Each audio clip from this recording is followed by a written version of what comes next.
Hello everyone, welcome to RR blouse design. Basic to advance blouse class का आज हमारा day 5 है और आज हम ब्लाउज को स्टिच कैसे करना है वो सीखेंगे। मैंने अब तक आपको ब्लाउज की कटिंग का जो बेसिक है ना वो क्लियर कर दिया है और ब्लाउज की स्लीव किस तरह से कट करनी होती है वो भी आपको क्लियर कर लिया है। तो सबसे पहले आप कटिंग का बेसिक जाके सीख लो, उसके बाद आपको स्टिचिंग का वीडियो देखना है, ठीक है ना। तो सबका लिंक मैं डिस्क्रिप्शन में डाल दूंगी, तो वहां से जाके आप देख सकते हो। तो आज की वीडियो में हम कौन सा ब्लाउज स्टिच करेंगे, तो लास्ट मैंने जो deep neck with 4 that blouse की कटिंग आपको समझाई थी ना, उसी की आज मैं आपको स्टिचिंग बताने वाली हूँ। तो आपको स्टिचिंग भी क्लियर हो जाएगी। तो अगर आप भी बिल्कुल परफेक्ट फिटिंग के साथ ब्लाउज को स्टिच करना सीखना चाहते हो ना, तो आपको वीडियो को बिना स्किप किए पॉइंट टू पॉइंट देखना है, क्योंकि जब भी आप वीडियो को स्किप करते हो ना तो हमारा कोई ना कोई इंपॉर्टेंट टॉपिक छूट जाता है, फिर क्या ब्लाउज की फिटिंग में प्रॉब्लम आती है। तो अगर आप अच्छे से ब्लाउज सीखना चाहते हो ना, तो एक एक चीज को आप बिल्कुल अच्छे से समझो और उसकी प्रैक्टिस करो, तो जो आपकी ब्लाउज की फिटिंग है और फिनिशिंग है ना वो दोनों परफेक्ट तरीके से आएगी। तो आज हम इसी मशीन से सीखेंगे कि किस तरह से ब्लाउज को स्टिच करना होता है। मशीन भी बहुत टाइप की होती है और सबके पास अलग अलग तरीके की होती है। तो किसी किसी मशीन से क्या इंटरलॉक, पिकू सब कुछ हो जाता है, लेकिन जो नए नए सीख रहे हैं, जो बिल्कुल बेसिक से स्टार्ट कर रहे हैं ना, उनके पास नॉर्मल मशीन होती है। तो हम नॉर्मल मशीन से ही ब्लाउज को स्टिच करना सीखेंगे कि एक नॉर्मल मशीन के साथ हम ब्लाउज को बिल्कुल फिनिशिंग के साथ कैसे सिल सकते हैं, ठीक है ना। तो आपको भी क्लियर समझ आ जाएगा कि ब्लाउज को फिनिशिंग के साथ हमें कैसे सिलना होता है। तो कटिंग का बेसिक मैं आपको क्लियर कर चुकी हूँ, आज हमारा स्टिचिंग का बेसिक क्लियर हो जाएगा। आगे फिर हम जितने भी ब्लाउज के पैटर्न सीखेंगे ना, उसकी कटिंग और स्टिचिंग दोनों मैं आपको बताऊंगी। जैसे हमारा sleeveless blouse, deep neck with princess cut blouse, Savyasachi blouse, Madhubala blouse, बहुत सारे ब्लाउज के पैटर्न होते हैं। तो आपको जो भी ब्लाउज का पैटर्न सीखना हो और जिस भी साइज में आपको सीखना हो ना, आप मुझे कमेंट में बता देना, नेक्स्ट वीडियो में उसी के ऊपर बनाऊंगी। और अगर आप चैनल पे नए हो तो चैनल को भी सब्सक्राइब कर लेना, ताकि आने वाले वीडियो के नोटिफिकेशन आप तक आ सके। तो चलिए वीडियो को स्टार्ट करते हैं। तो यहाँ पे मैंने ब्लाउज का बैक पार्ट ले लिया है। सबसे पहले हम अपने बैक पार्ट को स्टिच करना देखेंगे। बैक पार्ट में जो आपके मेन फैब्रिक का राइट वाला साइड रहेगा ना, उसके ऊपर आपको लाइनिंग वाले फैब्रिक को रख लेना है। और नेक तो हमने राउंड ही रखा था ना, तो इस राउंड नेक को अच्छे से इस तरह से आपको सेट कर लेना है। और जो आपका मेन फैब्रिक रहेगा ना, उसको आपको एक्स्ट्रा ही कट करना है। इस तरह से हम लाइनिंग वाले फैब्रिक को अच्छे से जमा लेंगे। अब जो हमारा नेक है उस पर हम पट्टी लगाएंगे। तो यहाँ पे हम कैनवास लेंगे और कैनवास की पट्टी अटैच करेंगे, ठीक है ना। तो जो आपका कैनवास पेपर रहेगा ना, उसको आपको सबसे पहले फैब्रिक से कवर कर लेना है। और अगर जो आपका मेन फैब्रिक है वो मोटा है, यानी कि इस तरह से पतला नहीं है, तो फिर आपको ओनली कैनवास यूज कर लेना है। मेरा जो मेन फैब्रिक था वो थोड़ा पतला था, तो उसमें कैनवास पट्टी शो होती, इसलिए मैंने यहाँ पे एक्स्ट्रा फैब्रिक से इसको अटैच किया है। अब इसका जो लॉन्ग वाला साइड रहेगा उसे हम नीचे रखेंगे और जो फैब्रिक वाला साइड रहेगा उसको ऊपर रखेंगे। और इस तरह से लगाते हुए इसको स्टिच कर लेंगे।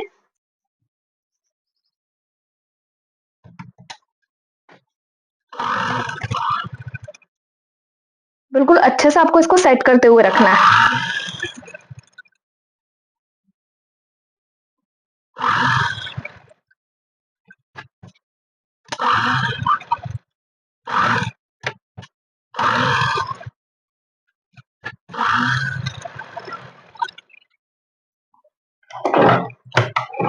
तो यहाँ पे जो बैक का नेक था ना, उसके ऊपर मैंने पट्टी लगा के इसको रेडी कर लिया। अब यहाँ पे हम बारीक बारीक कट लगाएंगे। तो बारीक बारीक कट लगाने से क्या होता है, जब हम इसे फोल्ड करेंगे ना, तो बिल्कुल फिनिशिंग के साथ फोल्ड होगा। तो इस तरह से यहाँ पे आपको बारीक बारीक कट लगा लेना है। ये जो पूरा राउंड सर्कल है ना हमारा, इस पूरे राउंड में आपको लगाना है। चाहे आप पाइपिंग लगाए या पट्टी अटैच करें, सब में आपको इसी तरह से कट लगाना होता है।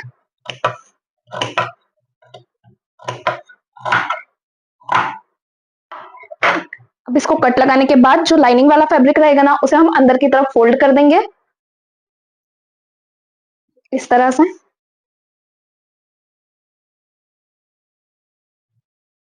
तो ये हमारा पूरा अंदर की तरफ फोल्ड हो जाएगा। अब इस तरह से हम धारी स्टिच लगा लेंगे।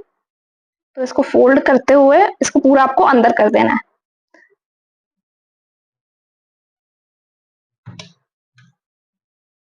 और अच्छे से बिल्कुल फिनिशिंग के साथ जो आपका मेन फैब्रिक रहेगा उसको बाहर निकालते हुए यहाँ पे हम धारी स्टिच लगाएंगे इसमें।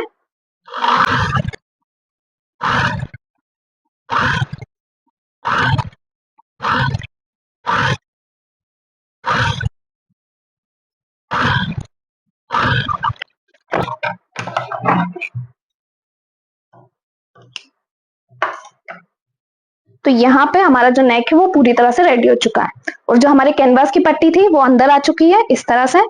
ये तो जो हमारा लाइनिंग वाला फैब्रिक रहेगा और मेन फैब्रिक रहेगा ना, उसके बीच में इस तरह से हमारा कैनवास कवर हो जाएगा। इसलिए जब भी आप कैनवास को अटैच करें ना, तो मेन फैब्रिक और लाइनिंग वाले फैब्रिक के ऊपर उसको रख के अटैच करना है। अब यहाँ पे आप चाहे तो आयरन भी कर सकते हैं इसमें। अब इस तरह से आयरन करने के बाद इसे आपको कच्ची सिलाई से पूरा पैक कर लेना है। तो जब हम इसे कच्ची सिलाई से अटैच करेंगे ना, तो ये जो आपकी शोल्डर वाली लाइन रहेगी ना, इसको छोड़ते हुए आपको अटैच करना है। तो कम से कम 2 इंच जितना आपको यहाँ से भी छोड़ देना है। उसके बाद हम इसे अटैच करेंगे।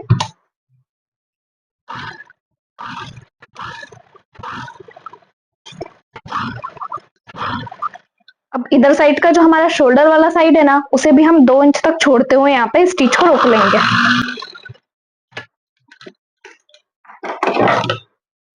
ठीक है, तो इस तरह से आपको बैक पार्ट को अटैच कर लेना है अपने लाइनिंग वाले फैब्रिक से।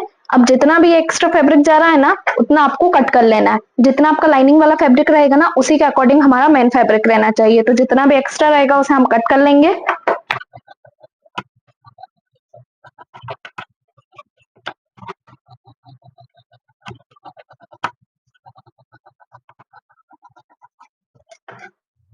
कट करने के बाद अब ये जो हमारे डॉट पॉइंट के निशान है, इन्हें हम डार्क कर लेंगे।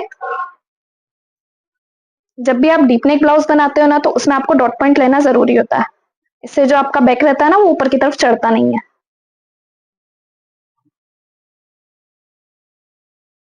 और ये कितने कितने इंच पे लगता है वो मैं आपको कटिंग की वीडियो में क्लियर कर चुकी हूँ, ठीक है ना। अब इसे भी हम स्टिच कर लेंगे।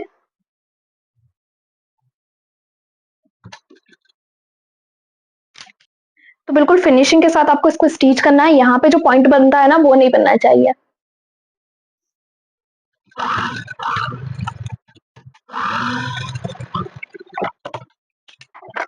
इस तरह से आपको इसको स्टिच कर लेना है। सेम दूसरा भी हम इसी तरह से स्टिच कर लेंगे।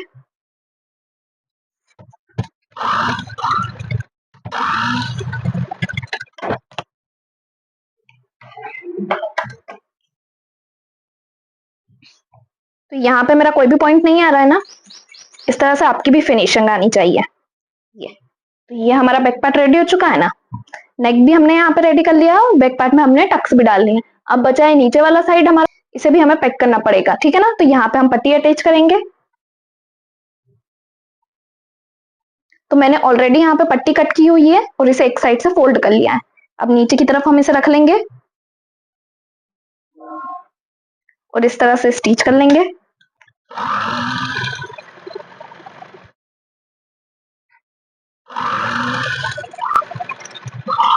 पट्टी को आपको खींचते हुए नहीं लगाना है। जितना आप लूज रख सकते हैं ना, उतना आपको लूज रखना है।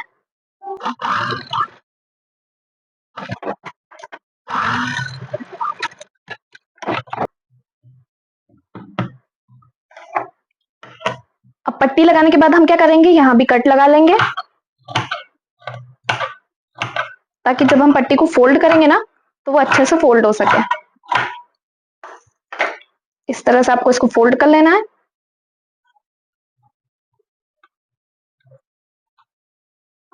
अब यहाँ पे भी हम धारी स्टिच लगा लेंगे।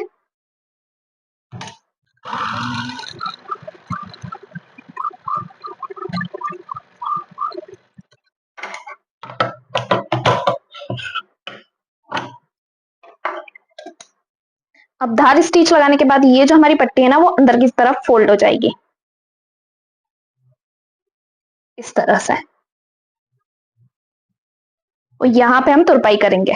तो अभी मैं इसे इसी तरह रहने देती हूँ, बाद में मैं इस पे तुरपाई कर लूंगी, ठीक है ना। तो अभी आपको क्लियर हुआ कि किस तरह से आपको बैक पार्ट को रेडी करना है। पहले आपको ये जो हमारे टक्स रहेंगे ना बैक पार्ट के, उसको लगाना है। उसके बाद ही आपको पट्टी को अटैच करना है। ऐसा नहीं कि पहले पट्टी लगा ली उसके बाद हम टक्स डाल रहे हैं, फिर उससे जो फिनिशिंग रहेगी ना, वो नहीं आएगी। सबसे पहले आपको टक्स डालना है, उसके बाद ही आपको पट्टी लगाना है। तो यहाँ पे जो हमारा बैक पार्ट है ना, वो रेडी हो चुका है इस तरह से। अब हम फ्रंट पार्ट देखेंगे। तो यहाँ पे मैं अपना फ्रंट वाला पार्ट ले लूंगी। अब इसका भी जो हमारा मेन फैब्रिक का राइट वाला साइड रहेगा ना, उसके ऊपर हम जो हमारा लाइनिंग वाला फैब्रिक रहेगा उसको रख लेंगे। इसे भी अच्छे से सेट कर लेंगे।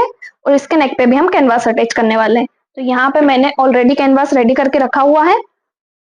इसको इस पे सेट कर लेंगे, जैसे हमने अपने बैक पार्ट में लगाया था ना, सेम वैसे ही अपने फ्रंट पार्ट में भी लगाएंगे। अगर आपको स्टिचिंग को और क्लियर से देखना है ना, तो आप वीडियो को जूम कर करके देख सकते हो, ताकि जो स्टिचिंग है ना, वो आपको क्लियर समझ आ सके।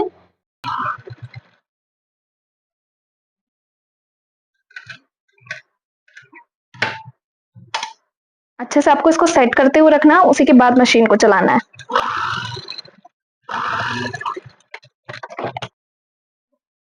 अब यहाँ पे हम कट लगा लेंगे एक्स्ट्रा कपड़े को छाटते हुए।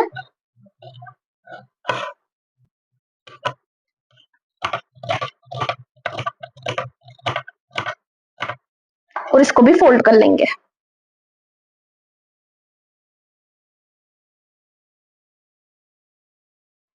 फोल्ड करने के बाद यहाँ पे हम धार स्टिच लगा लेंगे।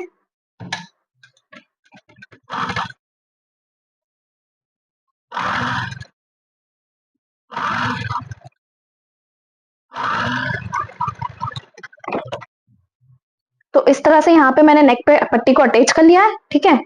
अब यहाँ पे आपको इसको वापस से आयरन कर लेना है ताकि आपका लाइनिंग वाला फैब्रिक और मेन फैब्रिक अच्छे से सेट हो सके। इसको पलट लेंगे, वापस से हम कच्ची सिलाई लगा के इसको पैक कर लेंगे।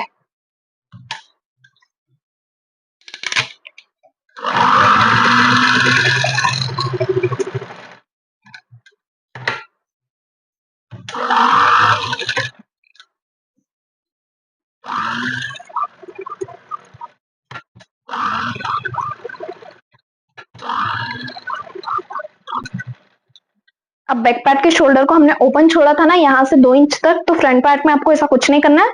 फ्रंट पार्ट के शोल्डर को हम पैक कर लेंगे।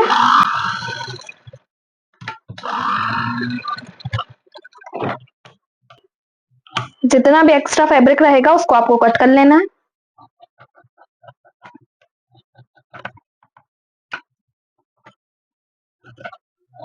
जो हमने कैनवास कट किया था ना उसको आपको थोड़ा सा एक्स्ट्रा ही कट करना है ताकि नेक पे जाके वो छोटा ना रहे।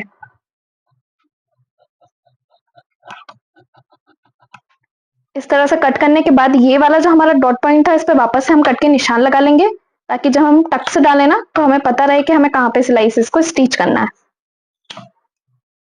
तो इस तरह से डॉट पॉइंट पे आपको कट के निशान लगा लेना है। अब हम टक्स डालना देखेंगे कि टक्स को हमें किस तरह से डालना है। तो सबसे पहले आपको ये जो आपका फ्रंट वाला टक्स रहेगा ना उसको डालना है। अब ये जो मैंने निशान लगाया था ना इसी की सीध में रखते हुए आपको स्टिच कर लेना है।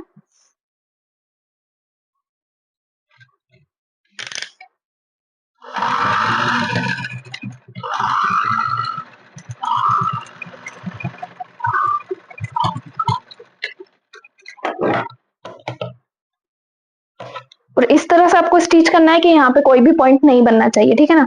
जैसे मेरा यहाँ पे कुछ भी पॉइंट नहीं बन रहा है। कितनी फिनिशिंग से मेरी सिलाई आई है ना, क्योंकि ये जो मैंने मार्क किया था ना सेम उसी की सीध में मैंने यहाँ पे इसको स्टिच किया है।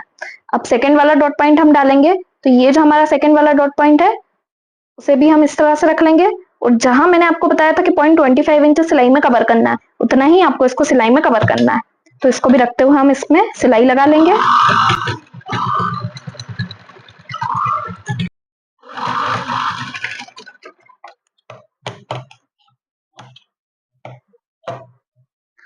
इस तरह से हम सेकेंड वाला डॉट पॉइंट भी स्टिच कर लेंगे। अब ये जो हमारा थर्ड वाला डॉट पॉइंट है उसको स्टिच करना देखेंगे। तो ये वाला जो डॉट पॉइंट रहता है ना वो हमारा इक्वल नहीं आता है, इसलिए मैंने यहाँ पे आपको एक्स्ट्रा कपड़ा लेना बताया था ना। जब हमने कटिंग करी थी ब्लाउज की तब मैंने आपको इसको क्लियर कर दिया था। तो अब इसे हम अच्छे से फोल्ड करते हुए रख लेंगे। अब हमारे जो दोनों फैब्रिक है ना दोनों साइड से वो बिल्कुल इक्वल आ रहे हैं जो डॉट पॉइंट के फैब्रिक है। सेम इसको भी इसी तरह से हम स्टिच कर लेंगे।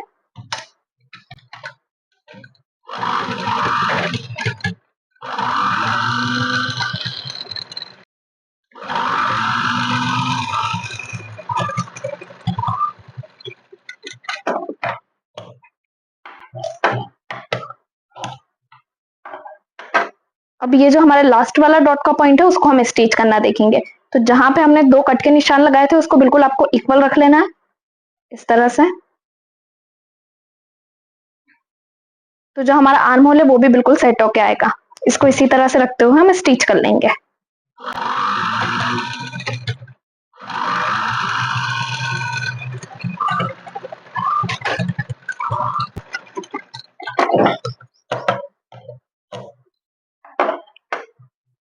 तो यहाँ पे हमारे चारों डॉट पॉइंट हमने लगा लिए हैं। तो अब जो हमारा पफ बना है वो कितना अच्छा बना है। अब हर ब्लाउज में तो हम कप्स अटैच नहीं कर सकते, और ये मेरे कस्टमर का ब्लाउज है, यानी कि इसमें हमें कप्स नहीं अटैच करना है। कप्स जिनमें हम अटैच करेंगे ना, वो वाला ब्लाउज भी मैं आपको स्टिच करना बता दूंगी, पर अभी ये हमारा विदाउट कप्स वाला है। और बैक पार्ट से भी आप इसको देख सकते हैं किस तरह से आ रहा है। तो जो इसकी फिटिंग है ना, वो भी बिल्कुल परफेक्ट आएगी। जो हमारे डॉट पॉइंट है ना, वो भी बिल्कुल फिट जाके बैठेंगे। तो आपको क्लियर हुआ कि किस तरह से डॉट पॉइंट को स्टिच करना होता है। अब यहाँ पे हम हमारा दूसरा पार्ट भी ले लेंगे, जो हमने ऑलरेडी रेडी करके रखा हुआ है। तो इस तरह से बीच बीच में आपको दोनों पार्ट को नाप नाप के देख लेना है, ठीक है ना, ताकि एक भी पार्ट हमारा छोटा या बड़ा ना हो।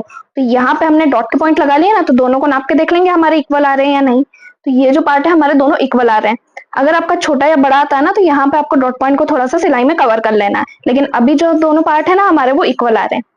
ये वाला पार्ट भी हमारा रेडी हो चुका है, और ये वाला भी हमने रेडी कर लिया। अब इनमें हम बेल्ट अटैच करना देखेंगे। तो यहाँ पे हम बेल्ट ले लेंगे। इसे भी अच्छे से आपको आपके मेन फैब्रिक के ऊपर जमा लेना है। और जब भी आप ब्लाउज को स्टिच करोगे ना, तो ब्लाउज के जो दोनों पार्ट रहेंगे ना, वो दोनों पार्ट एक दूसरे के अपोजिट रखना होता है। तो बेल्ट हो या ब्लाउज का अपर पार्ट हो, दोनों एक दूसरे के अपोजिट ही हम रखते हैं। तो यहाँ पे बेल्ट को लेंगे और सबसे पहले हम नीचे से सिलाई से अटैच कर लेंगे।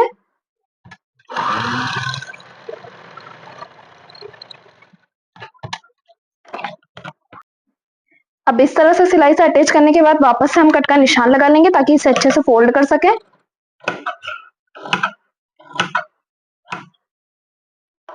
अब इसको आपको पलट लेना है, और पलट के धार स्टिच लगा लेना है।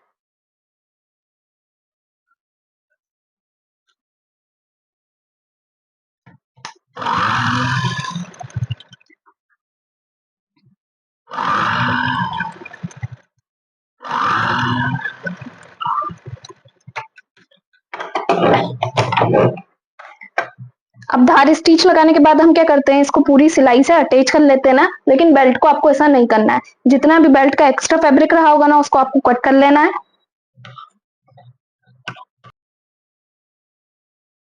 और जो आपका लाइनिंग वाला फैब्रिक है ना, उतना ही आपको इसको कट करना है। दोनों पार्ट आपके इक्वल रहने चाहिए, ठीक है ना। इस तरह से आपको इसको कट कर लेना है। तो यहाँ पे दोनों बेल्ट हमने रेडी कर लिए हैं, और दोनों बेल्ट हमने एक दूसरे के अपोजिट में रखे हैं, ठीक है ना। तो इस तरह से आपके दोनों बेल्ट रेडी होने चाहिए। अब हम इन्हें अटैच करना देखेंगे। तो बेल्ट को लगाने के लिए जो आपका अपर वाला पार्ट रहेगा ना, उसको आपको ले लेना है, इस तरह से रख लेंगे। और जो बेल्ट रहेगा, उसकी ये जो ऊपर वाली साइड है, उसे तो हमने सिलाई में अटैच नहीं किया था, तो ये हमारी ओपन ही है। तो सबसे पहले हम इसको अटैच करेंगे। तो इस तरह से आपको जो आपका लाइनिंग वाला फैब्रिक रहेगा, उसे लाइनिंग वाले फैब्रिक से मैच करते हुए स्टिच कर लेना है। तो इस तरह से हम इसे रखेंगे, और ये हमारा क्रॉस में जाएगा। जो हमारी सिलाई रहेगी ना, वो इस तरह क्रॉस में आएगी बेल्ट की। जहां भी आपके बेल्ट का पॉइंट मैच हो रहा होगा ना, वहीं से आपको स्टिच करना स्टार्ट करना है। इस तरह से मैं पास से बता देती हूँ, ताकि आपको क्लियर समझ आ जाए कि किस तरह से आपको इसको स्टिच करना है। और ये जो आपका डॉट पॉइंट रहेगा ना, उसको आपको इस तरह से फोल्ड कर लेना है अंदर की तरफ। उसके बाद ही आपको बेल्ट के लिए स्टिच लगाना है।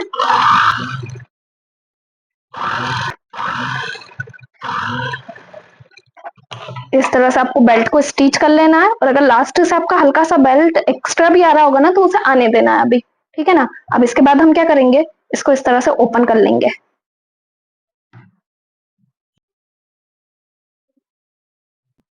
अब इसे हम पलट लेंगे। पलटने के बाद आपको इसे इस तरह से फोल्ड करते हुए नीचे की तरफ लेके आना है। जहां आपका बेल्ट रहेगा ना, वहां तक आपको इसको फोल्ड कर लेना है। फोल्ड करने के बाद जो आपका फैब्रिक वाला बेल्ट रहेगा ना, मेन फैब्रिक वाला, उसे हम स्टिच करेंगे। तो जैसा हमने ये लाइनिंग वाला स्टिच किया है ना, सेम वैसे ही हमारा फैब्रिक वाला स्टिच होगा। तो बिल्कुल पॉइंट टू पॉइंट आपको उसी तरह से इसको भी जमा लेना है। इससे जो आपकी बेल्ट की सिलाई रहेगी ना, वो ऊपर की तरफ नहीं दिखेगी। और जो हमारा बेल्ट रहेगा, वो भी बिल्कुल फिनिशिंग के साथ अटैच होगा।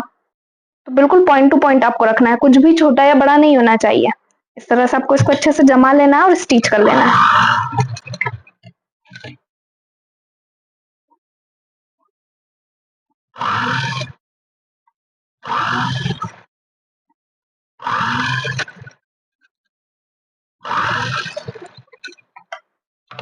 आप चाहें तो इसे डबल सिलाई लगा के भी अटैच कर सकते हैं, ताकि ये हमारा मजबूत रहेगा। तो यहाँ पे मैं डबल सिलाई से इसको अटैच कर लूंगी।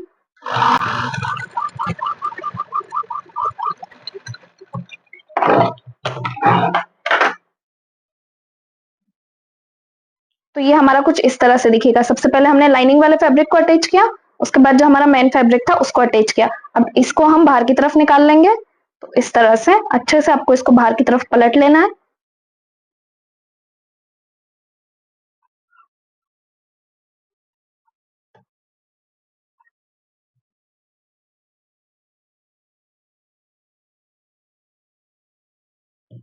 अब यहाँ पे हम बेल्ट को पैक कर लेंगे।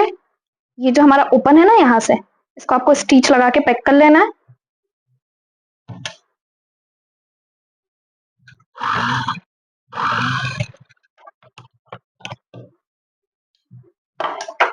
पैक करने के बाद अब पीछे की साइड से जितना भी आपका एक्स्ट्रा बेल्ट निकल रहा होगा ना, उसको कट कर लेना है। तो ये बिल्कुल हल्का सा हमारा एक्स्ट्रा है, इसको हम कट कर लेंगे। अब ये जो आपका फिटिंग वाला साइड है ना, वो बिल्कुल इक्वल आना चाहिए इस तरह से। अब बेल्ट को भी हम देख लेंगे। तो यहाँ से जो हमारे बेल्ट की फिनिशिंग है ना बैक साइड से, वो भी हमारी कितनी परफेक्ट आई है। कोई भी स्टिच शो हो रही है क्या? नहीं हो रही है। तो इस तरह से आपको बेल्ट को अटैच करना है। अब दोनों पार्ट को वापस से हम नाप के देखेंगे। इस तरह से क्या हमें नाप के देखना होता है बार बार, ताकि हमारा पार्ट बड़ा या छोटा ना हो। तो इन छोटी छोटी बातों का जब हम ब्लाउज स्टिच करते हैं तो हमें ध्यान रखना पड़ता है। तो यहाँ पे दोनों पार्ट के बेल्ट को आपको देख लेना है। तो बेल्ट भी हमारे इक्वल आ रहे हैं और दोनों पार्ट हमारे बिल्कुल परफेक्ट है। ठीक है ना। अब हम हुकाई की पट्टी अटैच करेंगे, लेकिन हुकाई की पट्टी अटैच करने से पहले आप चाहे तो इस पे आयरन भी कर सकते हैं, ताकि आपका बेल्ट सेट रहे। तो हम इस पे पहले आयरन कर लेंगे। तो यहाँ पे मैंने इसको आयरन करके रेडी कर लिया है। अब इसमें हम आई के लिए पट्टी रेडी करेंगे। तो इस तरह से आपको आई के लिए पट्टी ले लेनी है, एक लाइनिंग वाले फैब्रिक की ले लेनी है और एक मेन फैब्रिक की ले लेनी है। तो ये पट्टी मैंने कितने इंच चौड़ी रखी है? तो इसको मैंने 2.5 इंच चौड़ा लिया है। ठीक है। अब इसको लगाना कैसे है? तो यहाँ पे इसको आपको मेन फैब्रिक के ऊपर रख लेना है और इसको एक साइड से स्टिच कर लेना है।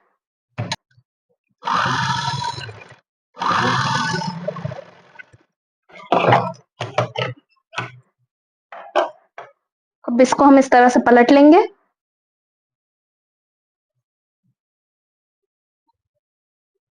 इस पे आपको धारी स्टिच लगा लेनी है एक साइड से।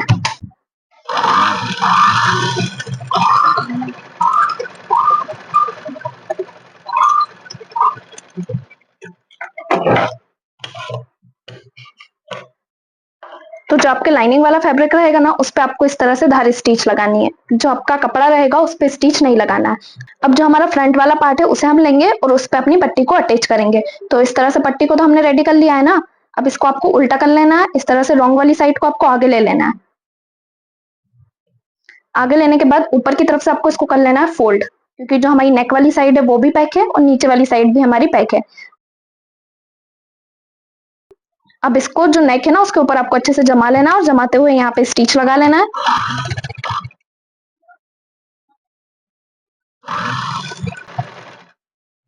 नीचे की साइड से भी हम इसे फोल्ड कर लेंगे।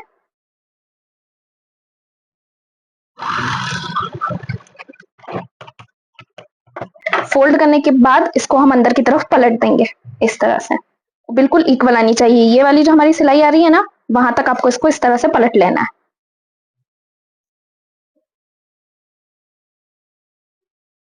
पलटते हुए ऊपर की तरफ से हम सिलाई से अटैच कर देंगे इसको।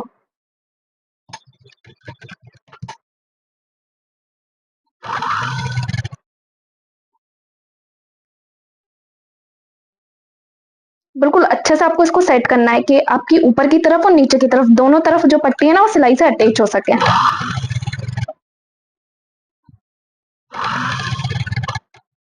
अब इसको इस तरह से हम नीचे से सिलाई में वापस से अटैच कर लेंगे। अब यहाँ से आपको एक और सिलाई लगा लेना है।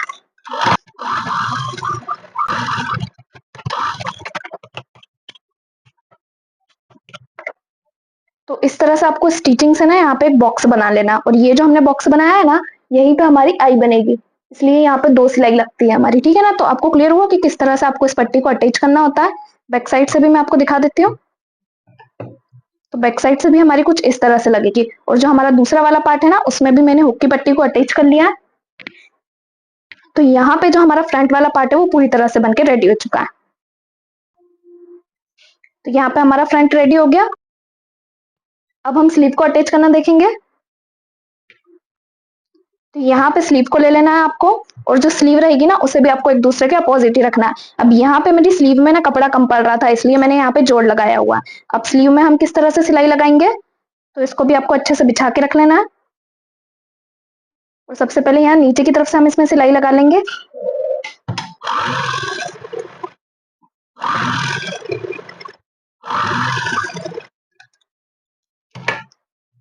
अब नीचे की तरफ से सिलाई लगाने के बाद ये जो हमारी साइड की फिटिंग वाली लाइन है ना, यहाँ से भी आपको बस एक लाइन जितना सिलाई से अटैच कर लेना है।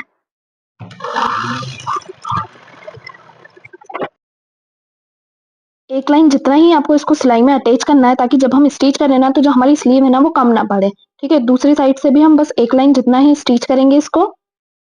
ज्यादा अगर हम स्टिच करेंगे ना तो जब हम ब्लाउज में स्लीव को अटैच करेंगे ना तो हमारी स्लीव छोटी हो जाएगी, इसलिए बस एक लाइन जितना हमने स्टिच किया है। तो आपको समझ में आया कि स्लीव में किस तरह से आपको सिलाई लगानी है। अब ये जो साइड से हमने सिलाई लगाई है वो क्यों लगाई है, ताकि जब हम ब्लाउज में फिटिंग डालें ना तो ये जो ब्लाउज की स्लीव है ना हमारी वो बिल्कुल फिनिशिंग से रहती हो। अब जितना भी एक्स्ट्रा फैब्रिक है उसको आपको कट कर लेना है, और हल्के हल्के से कट लगा लेने हैं, ताकि स्लीव को हम अच्छे से फोल्ड कर सकें।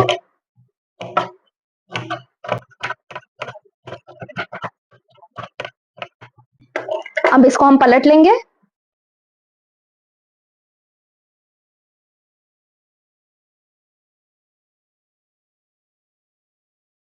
और जो आपके कॉर्नर रहेंगे ना उसे आपको अच्छे से बाहर निकाल लेना है। तो यहाँ पे मैं कॉर्नर को बाहर की साइड निकाल लूंगी।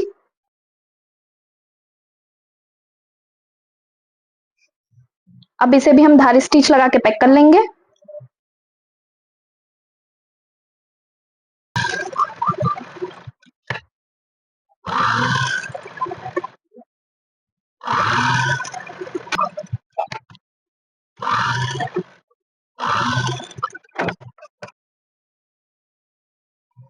धारी स्टिच लगाने के बाद इस पूरे फैब्रिक को आपको कवर कर लेना है कच्ची सिलाई से। सिलाई लगा के हम अटैच कर लेंगे।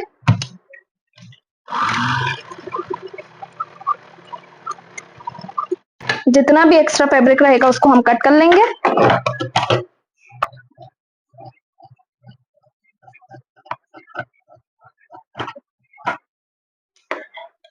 ठीक है, तो आपको समझ में आया किस तरह से आपको स्लीव को रेडी करना है। स्लीव को रेडी करने के बाद जो स्लीव का सेंटर पॉइंट रहेगा ना, इस तरह से आपको जमा के देख लेना है। तो ये हमारा सेंटर पॉइंट आ रहा है, तो यहाँ पे हम कट का निशान लगा लेंगे। अब ये कट का निशान हम क्यों लगाते हैं, ताकि जब हम ब्लाउज में स्लीव अटैच करेंगे ना तो इसी सेंटर से हम स्लीव को अटैच करेंगे। अब यहाँ पे हम ब्लाउज का बैक पार्ट ले लेंगे और बैक और फ्रंट दोनों को अटैच करेंगे। तो शोल्डर को कैसे अटैच करना है, जब हमने बैक पार्ट में स्टिच लगाया था तो जो हमारे शोल्डर थे उसको हमने छोड़ दिया था ना, तो यहाँ पे इसको इस तरह से ओपन कर लेंगे और फ्रंट वाला पार्ट लेंगे। तो फ्रंट वाले पार्ट को इसके ऊपर आपको इस तरह से रख लेना है। तो दोनों पार्ट आपके इस तरह से आने चाहिए। यहाँ पे जो हमारा फ्रंट वाला पार्ट है वो बैक पार्ट के ऊपर इस तरह से हमें अटैच करना होता है। तो शोल्डर हमें इस तरह से अटैच करने है कि जो शोल्डर की सिलाई है वो शो ना हो, तो इसलिए हमने इसको यहाँ पे ओपन रखा था। तो सबसे पहले इसको इस तरह से हम अटैच कर लेंगे। दोनों शोल्डर को आपको इस तरह से रख लेना है, और जो मेन फैब्रिक रहेगा बैक वाले पार्ट का उसको हटा देना है, और हटाते हुए यहाँ पे स्टिच लगा लेना है।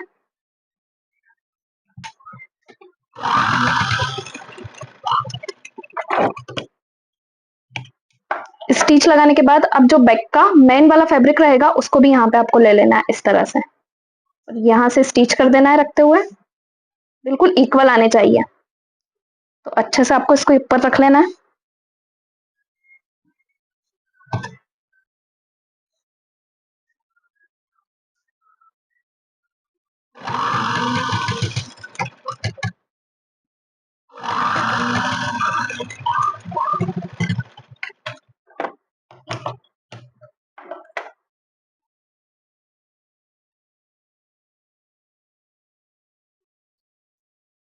तो इस तरह से जो हमारे शोल्डर की सिलाई आएगी ना वो बिल्कुल परफेक्ट आएगी। अब जो बैक वाले पार्ट की हमने सिलाई ओपन रखी थी उसे यहाँ से हम पैक कर लेंगे।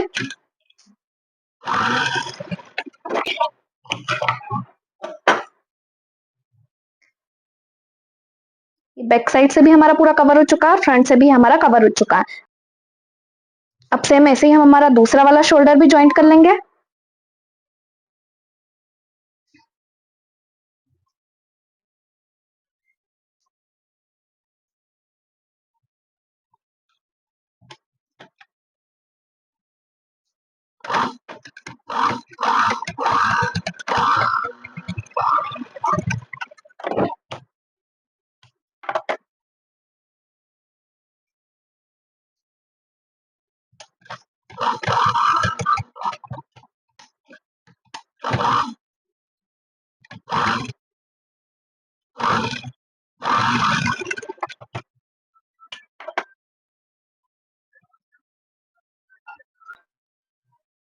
तो यहाँ पे हमने दूसरा वाला शोल्डर भी ज्वाइंट कर लिया और ये जो हमारा पार्ट ओपन था ना, इसे भी हम सिलाई लगा के अटैच कर लेंगे।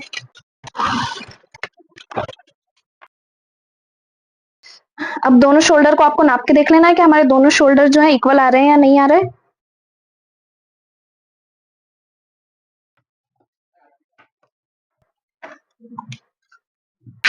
तो हमारे शोल्डर दोनों बराबर हो चुके हैं।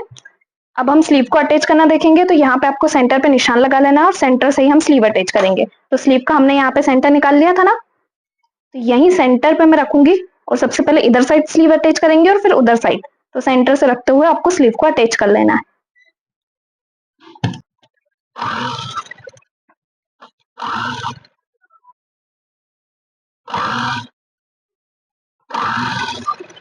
अभी स्लीव हमारी बिल्कुल फिक्स आई है, दूसरी साइड भी हम इसी तरह से अटैच कर लेंगे।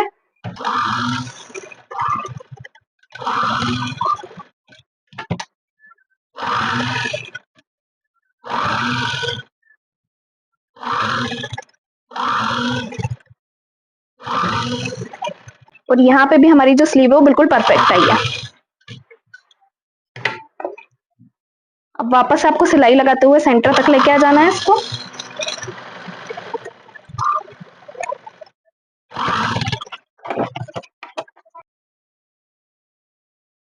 तो यहाँ पे आप देख सकते हैं कितनी फिनिशिंग के साथ जो मेरी स्लीव है वो लग के रेडी हुई है। सेम दूसरी साइड भी मैं इसी तरह से स्लीव को अटैच कर लूंगी। तो यहाँ पे मैंने दोनों साइड पे स्लीव को अटैच करके रेडी कर लिया है। अब वापस हम शोल्डर को नाप के देख लेंगे कि हमारे शोल्डर छोटे या बड़े तो नहीं है। तो दोनों हमारे जो शोल्डर है ना वो बिल्कुल परफेक्ट है। अब हम यहाँ पे स्टिच लगाएंगे। तो कैसे स्टिच लगाएंगे, तो यहाँ पे हम गुम सिलाई लगाएंगे ताकि ये जो हमारे दिख रहा है ना ये पूरा अंदर कवर हो जाए, कुछ भी हमारा ओपन नहीं रहेगा, सब सिलाई में अंदर कवर हो जाएगा, ठीक है ना। और यहाँ पे स्लीव पे तो हम ऑलरेडी सिलाई लगा चुके हैं। अब ये जो पट्टी है ना जो हमने लगाई थी नीचे की तरफ, इसको फोल्ड करते हुए हम स्टिच लगाएंगे। तो यहाँ पे अब हम देख लेंगे कि हमारे दोनों पार्ट इक्वल आ रहे हैं ना। तो यह दोनों जो हमारे पार्ट है ना वो बिल्कुल इक्वल आ रहे हैं। अब यहाँ पे आपको एक दूसरे के ऊपर रखते हुए सिलाई लगा लेना है। और सिलाई आपको स्लीव के ऊपर नहीं लगाना है, बस ये जो हमारे साइड में फ्रंट और बैक पार्ट है ना उसी पे हम सिलाई लगाएंगे। अब स्लीव में तो हम ऑलरेडी सिलाई लगा चुके हैं ना, तो डायरेक्ट हम स्लीव से ही क्यों नहीं सिलाई लगाते। तो अगर आप डायरेक्ट स्लीव से सिलाई लगाओगे ना, तो जब आप ब्लाउज में फिटिंग डालोगे या पहनोगे ना ब्लाउज को, तो वो हल्का सा फंसा फंसा सा लगेगा, अगर आप पूरी डायरेक्ट इस तरह से सिलाई लगाते हो तो। इसलिए या तो फिर फिटिंग डालने के बाद हम स्लीव को अलग से अटैच करते हैं, या अगर हम पहले ही स्लीव को अटैच कर रहे हैं ना तो आपको डायरेक्ट सिलाई नहीं लगानी है, इस तरह से ओपन रखना है। अब इसको हम पलट लेंगे। पलटने के बाद इस तरह से जो हमारी सिलाई थी ना वो अंदर की तरफ कवर हो चुकी है। तो अब बाहर की तरफ से हमारा ब्लाउज जो रहेगा ना बिल्कुल फिनिशिंग के साथ रेडी होगा। अब इसे भी हम सिलाई से अटैच कर लेंगे।